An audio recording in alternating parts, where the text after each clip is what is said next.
एक एमएलए बनता है, वो फिर एमएलसी बनता है, फिर राज्यसभा का सदस्य बनता है, और फिर जब वो लोकसभा का सदस्य बनता है तो 4 पेंशन लेता है। और आपसे कहा जाता है कि हम पेंशन नहीं देंगे, क्योंकि अंग्रेजी में 4 एडिटर बैठे हैं, वो आर्टिकल लिखते हैं कि गवर्नमेंट को ये बोझ नहीं उठाना चाहिए। वो पैसा जो सरकार आपके पेंशन में खर्च करती, वो पैसा किसको जाता है? 5 बड़े उद्योगपतियों को जाता है जब उनका धंधा चौपट हो जाता है। तो सरकार जनता का टैक्स लेकर जनता का पालन पोषण ना करे और 4 उद्योगपति का धंधा डूब जाए तो उनको 5 लाख करोड़ दे और 2.5 लाख करोड़ आपके पेंशन पर खर्च ना करे, और कहा जाता है कि आप एनपीएस में निवेश करें। क्या हम और आप एक ही योग्यता रखते हैं? मान लीजिए कि मेरे पास 10,000 है और आपके पास भी 10,000 है, यहां पे 100 लोग हैं, सबके पास 10-10 हजार है। क्या सभी लोग बराबर क्षमता रखते हैं शेयर बाजार में निवेश कर अपने निवेश को बढ़ाने की? उनमें वो क्षमता है, दृष्टि है? मुझ में तो नहीं है, बहुत सारे लोगों में नहीं होगी। क्या उनको छोड़ा जा सकता है?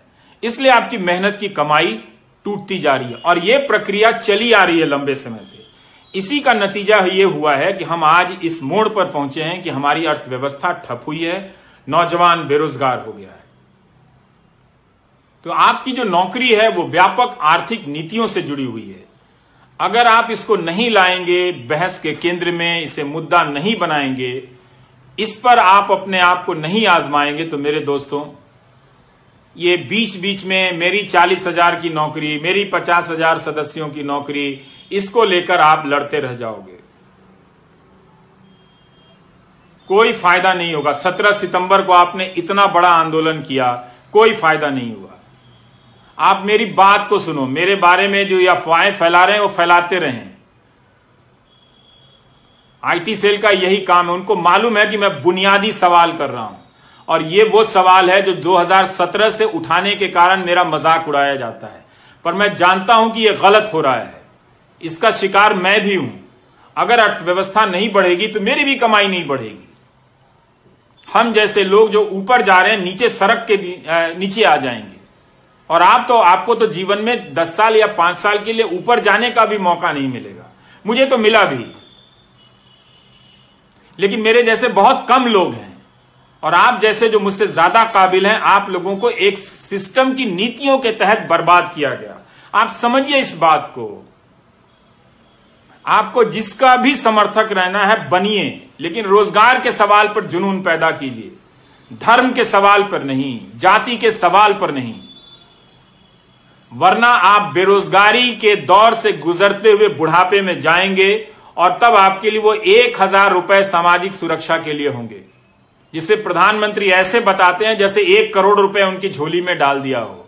अपना पेंशन बता दें विधायकों का या सांसदों का, उसकी तुलना में अब आप और हम रिटायर होंगे तो 5,000 रुपया पेंशन नहीं होगा हमारा।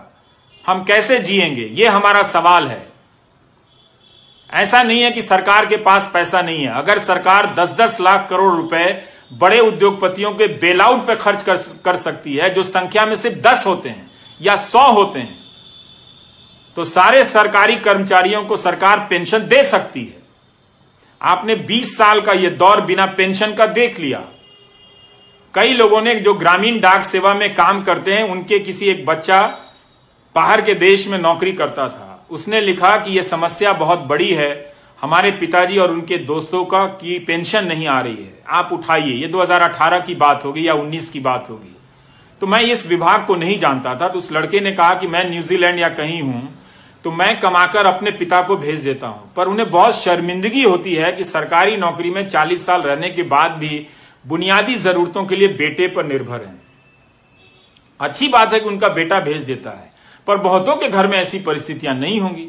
उन्होंने बताया कि उनके पिता के कई दोस्त गरीबी में मर गए, इलाज की कमी के कारण मर गए। ये कब तक आप गोदी मीडिया का न्यूज चैनल और आईटी सेल देख देख कर ये तमाशा करेंगे? कब तक होने देंगे? इससे आपको क्या मिला? यह आपको समझने की जरूरत है। इसीलिए मुझे लगा कि मुझे नौकरी पर चर्चा करनी चाहिए। मैं क्यों पढ़ रहा हूं एक अर्थशास्त्र, ये मेरे काम का हिस्सा नहीं है। आज भी दो नेताओं ने कुछ बेहूदगी